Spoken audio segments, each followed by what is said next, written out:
Meu nome é Tatiane e eu fui muito, muito trouxa mesmo. Eu acreditei que meu esposo me amava de verdade, mas na verdade ele só gostava daquilo que eu podia proporcionar. É, eu fui largada e ainda terminei levando um golpe. Eu nasci em uma família de classe média, em uma cidade pequena, e meus pais tiveram 5 filhos. Eu sou a filha caçula. Quando eu nasci, a minha mãe já tinha 47 anos e a minha mãe já nem pensava em mais ter filhos. Os meus pais eram agricultores. A gente vivia de tudo aquilo que a gente conseguia plantar e vender com muito esforço. Além disso, meu pai também fazia uns bicos como pedreiro. Eu tinha uma irmã mais velha que era casada com um homem muito agressivo. E para piorar a situação, ele era alcoólatra. Então, quando ele bebia, ele batia na minha irmã e terminava sobrando até para os meus pais. Várias vezes eu vi meus pais tendo que separar briga dos dois, quando o meu cunhado, transtornado, literalmente partia para cima da minha irmã. Como os meus pais estavam sempre na roça, eu ficava sob os cuidados dos meus irmãos. E eu tinha uma irmã que era um terror. Ela me batia por qualquer coisa. Eu era uma criança boazinha. Não tinha motivo para tanta agressão da parte dela. Os meus pais sempre tiveram muitos problemas com os meus irmãos. Parecia uma competição para ver qual era o mais problemático. Aquela minha irmã, mais velha, que era casada com o agressor, teve que fugir da cidade levando os 2 filhos porque estava cansada de apanhar todo dia do marido. Ela ficou um tempo escondida na casa de uns parentes nossos, mas o meu cunhado ia todo dia na casa do meu pai fazer barraco. Ele até colocou uma arma na cabeça do meu pai para fazer ele falar aonde a minha irmã estava escondida. Enfim, ele aprontou todas, se envolveu com coisas erradas e hoje em dia já nem está mais nesse planeta. Para vocês terem ideia do tamanho da gravidade das coisas e das pessoas que ele se envolveu. A minha família era o puro caos, mas eu era uma menina muito tranquila, muito serena, muito responsável. Eu sempre levei uma vida pacata, sempre gostei de estudar. Eu era bem CDF mesmo. O pessoal da escola adorava fazer trabalho em grupo comigo, porque eu me dedicava, eu tirava boas notas. Eu era feliz, sabe? Apesar de não ter amigos. Acho que as meninas da escola não queriam ser minhas amigas porque eu era pobre, e elas eram todas filhas de fazendeiro. E eu era apenas a filha do pedreiro, né? Quando eu fiz 18 anos, uma tia me chamou para morar com ela na capital do meu estado. Ela disse que eu poderia continuar estudando lá na cidade dela. Disse que pagaria meu cursinho pré-vestibular. O sonho dela era que eu fizesse direito. Eu não sentia a menor vontade de fazer direito, mas eu resolvi aproveitar a oportunidade.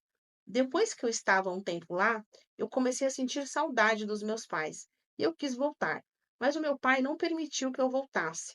Disse que seria burrice, que eu teria que ficar lá e estudar, que eu seria a primeira filha dele a se formar. Como a minha mãe estava prestes a se aposentar, o meu pai propôs a ela morar comigo na capital. Assim eu não ficaria mais sozinha. Os meus pais se apertaram aqui e ali e terminaram comprando um apartamento minúsculo para mim e para minha mãe morarmos juntas. No começo foi bem difícil. A gente passou muita dificuldade. A comida era super contada. Para vocês terem ideia, a gente sequer comia carne. Depois de um tempo, eu comecei a fazer um estágio e foi quando eu comecei a ganhar meu primeiro dinheirinho. Só que tinha um problema. Esse dinheirinho que eu ganhava não dava para eu ficar me alimentando na rua todos os dias. Então eu acordava cedo, tomava café, pegava ônibus, ia para a faculdade que ficava a muitos quilômetros da minha casa, passava a manhã na faculdade, voltava para casa, almoçava correndo, escovava os dentes, pegava o ônibus, ia para o estágio que ficava a vários quilômetros da minha casa, e quando eu chegava em casa, eu ainda tinha que estudar e fazer trabalho da faculdade, e era muito cansativo. Mas como eu aprendi com meu pai a não reclamar das coisas, eu só agradecia pelas oportunidades. Nessa época, eu estava com apenas 19 anos e eu nunca sequer tinha dado um beijo na boca.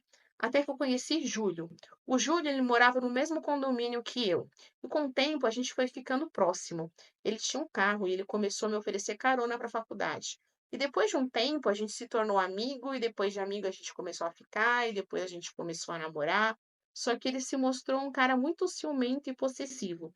E eu gostava muito dele, mas eu não queria ter um futuro igual o da minha irmã mais velha. E para piorar a situação, ele começou a implicar com todos os meus amigos e começou a querer controlar todos os meus passos. Tudo aquilo começou a me incomodar demais, incomodar também a minha mãe. E para ajudar, ele ainda botava pressão para avançarmos o sinal. Mas eu não queria ter minha primeira vez com ele, eu achava que não era o momento certo. Então, o que eu fiz? Eu criei coragem e terminei com ele. Eu falei que eu queria focar nos meus estudos e assim eu fiz. Assim que eu terminei minha faculdade, eu iniciei minha pós na mesma universidade e foi lá que eu conheci o Maurício. O Maurício é um cara completamente diferente do Júlio. Ele sabia respeitar o meu espaço, ele nunca me pressionou a nada, ele estava sempre disposto a me ajudar. Em pouco tempo, eu me apaixonei por ele. Só que o Maurício, ele tinha um problema. Eu percebi que ele não parava em nenhum emprego. Ele sempre arrumava algum empecilho, mas ele era um cara ótimo. E mesmo sem emprego fixo, ele sempre tinha algum dinheiro. Acho que ele devia pegar dinheiro emprestado com a mãe dele. Porque a mãe dele, sim, ela tinha uma boa condição financeira. Porque ela vivia da pensão do ex-falecido dela. E sempre que a gente saía, o Maurício fazia questão de pagar a conta. E sempre o Maurício estava me presenteando, sabe, com alguma coisinha fofa. Eram ursinhos, rosas, roupas. Eu achava que a mãe dele não gostava de mim, mas ele negava, ele dizia que era coisa da minha cabeça. Ela sempre me recebeu de maneira impessoal, sabe, na casa dela. Ela nunca foi calorosa ou carinhosa comigo. Então eu ficava me questionando. O tempo foi passando e eu fui observando-a. E eu cheguei à conclusão que ela só é simpática com pessoas que têm dinheiro. Como que eu descobri isso? Eu descobri porque as coisas mudaram financeiramente para mim. Eu passei em concurso e atualmente eu tenho uma renda que eu nunca imaginei que eu teria. E foi bem nessa época que o Maurício me pediu em casamento. Nessa época, ele também estava trabalhando, e como a minha mãe queria voltar para casa dela lá no interior, então eu aceitei para não ficar sozinha também, né? O Maurício, gente, foi um bom marido. Ele acordava cedo, fazia o café da manhã, sempre foi muito educado comigo, com a minha família inteira. E assim que a gente casou, ele saiu do emprego dele e começou a fazer apenas bicos. E nada de questionar isso, porque ele sempre dava um jeito de colocar dinheiro dentro de casa, mas as despesas fixas ficavam todas para mim.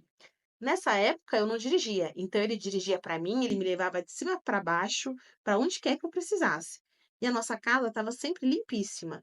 Ele era um ótimo dono de casa. E o dinheiro que ele ganhava era todo para o nosso lazer. A gente ia pro barzinho, ia comer algo no shopping com esse dinheiro dos bicos dele, ia no teatro, sabe? Esse dinheirinho era todo nosso, assim. E a outra vantagem dele era que ele não tinha nenhum tipo de vício. Aliás, ele tinha sim, além do fato dele não gostar de trabalhar, ele era viciado em jogar na loteria. Ele jogava assim toda uma vez por semana. Depois de alguns anos de casada, o Maurício começou a trabalhar com compra e vendas de carro. No início, ele trabalhava numa agência de um amigo, sem nenhum tipo de vínculo com a empresa. Mas mesmo assim, ele começou a tirar um bom valor. Tanto é que ele começou a ajudar nas coisas de casa.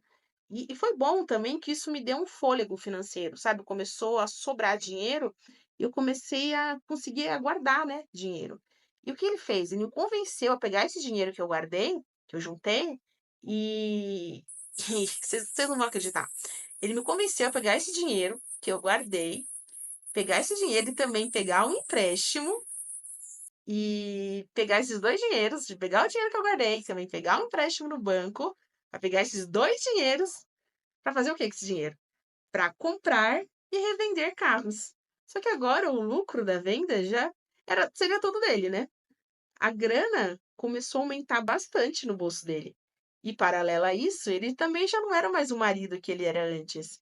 Ele já não tinha mais o mesmo cuidado, a mesma paciência que ele tinha comigo, o mesmo tempo. Ele já não podia mais ir me buscar e me pegar nos mesmos lugares. Ele não tinha mais tempo, sabe, para ser o mesmo marido que ele era antes. Eu nunca fui de reclamar, então eu engolia seco. Eu ficava chateada, mas eu engolia. Depois de um tempo que o Maurício estava nesse ramo, ele acabou sofrendo um assalto. Se os caras levaram quase 200 mil da venda de um carro. Era praticamente o nosso patrimônio todo. E a polícia nunca recuperou esse dinheiro, mas com certeza souberam, né, através de alguém que o Maurício ia sacar esse dinheiro num banco e seguiram ele e anunciaram o assalto. E depois dessa perda financeira, ele ficou muito mal. Ele não admitia ter que voltar a trabalhar como freelancer para alguma agência. Ele não se conformava por ter perdido todo esse capital nesse assalto. Só que ao invés dele arregaçar as mangas e voltar a trabalhar, ele começou a ficar depressivo dentro de casa. E além de não ganhar dinheiro, ele não ajudava em mais nada. Mesmo assim, eu reclamava, pois eu estava morrendo de pena dele. Foi então que ele começou a jogar na loteria com muita frequência. Toda a grana que sobrava, ele jogava. Não eram valores altos, mas ele jogava todos os dias. Todos os dias ele fazia uma fezinha na loteria. Ele se apegava àquilo como se fosse assim a salvação na vida dele. Ele dizia que ia ganhar na loteria, ia abrir uma agência de carros, que ia me pagar todo o dinheiro que eu tinha investido no negócio dele e que a gente ia se mudar para uma cobertura e que íamos viajar para vários lugares. O tempo passou, gente, e adivinha, ele finalmente ganhou na loteria. Eu me lembro até do grito que ele deu na hora, no dia, sabe? Ele mal podia acreditar, tanto é que ele pediu até minha ajuda para ajudar a conferir os números, mas estava certo, era isso mesmo, ele tinha acertado. Depois da gente comemorar, tal, depois daquela euforia toda, eu sugeri que seria melhor eu receber o dinheiro, já que o nome dele estava todo sujo. Mas ele começou a colocar vários obstáculos. Ele disse que seria mais seguro colocar no nome da mãe dele, porque porque ele estava devendo e como eu era a mulher dele, a dívida dele poderia ir para o meu nome também. É, gente, eu caí nessa. No dia seguinte, ele foi com a mãe dele no banco e sequer me chamou para ir no banco também. E quando eu propus à noite para a gente estar fora para comemorar, ele disse que não estava afim de sair, que estava com dor de cabeça. E assim que o dinheiro caiu na conta da mãe dele, ele chegou em mim e disse que ia sair de casa, que nosso relacionamento estava desgastado, que só não tinha terminado comigo antes porque estava com pena de mim. Na hora eu fiquei doida, eu me transformei. Eu disse: Como assim? Você está com pena de mim? Você que foi um frustrado, que nunca conseguiu nada na sua vida profissional, que nunca deu certo em nada, que nunca teve um emprego, que nunca conseguiu nada de nada. Eu que deveria ter pena de você. Eu falei, inclusive, eu joguei na cara dele, ó, eu já desconfiava daquela sua história do assalto. Eu acho que você perdeu aquele valor com péssimos negócios que você fez. Eu não acredito que você tenha sido assaltado. Nessa hora foi aquela lavação de roupa suja. Eu falei também para ele que eu queria a minha parte do prêmio. Falei que como a gente era casado, ele tinha obrigação de dividir comigo, e que boa parte daquilo me pertencia. E eu iria usar para pagar as dívidas que ele tinha feito no meu nome. Quando eu falei isso, ele se mostrou tão ordinário, pois ele disse que aquele jogo era da mãe dele, que a mãe dele tinha feito o jogo, e que o jogo não era dele. Eu falei: "Deixa de ser cínico. Você fez o jogo é seu. Eu te ajudei a conferir o bilhete, você conferiu o bilhete aqui dentro de casa, você me fez conferir junto com você". E ele continuou insistindo: "Não, o bilhete não é meu, o bilhete não tem nada a ver, o bilhete não é meu". Gente, ai, horrível. Essa semana eu procurei um advogado para me ajudar nisso. Sei que as minhas chances são pequenas, porque foi a minha sogra que recebeu o prêmio, e foi tudo no CPF dela. Ele nunca pagou valor nenhum do que me devia. Passou um tempo, ele foi morar na Europa, abriu mais um negócio que deu errado, obviamente. Me procurou depois para reatarmos, óbvio que eu não quis. Eu quero a distância desse homem. E essa foi a minha história.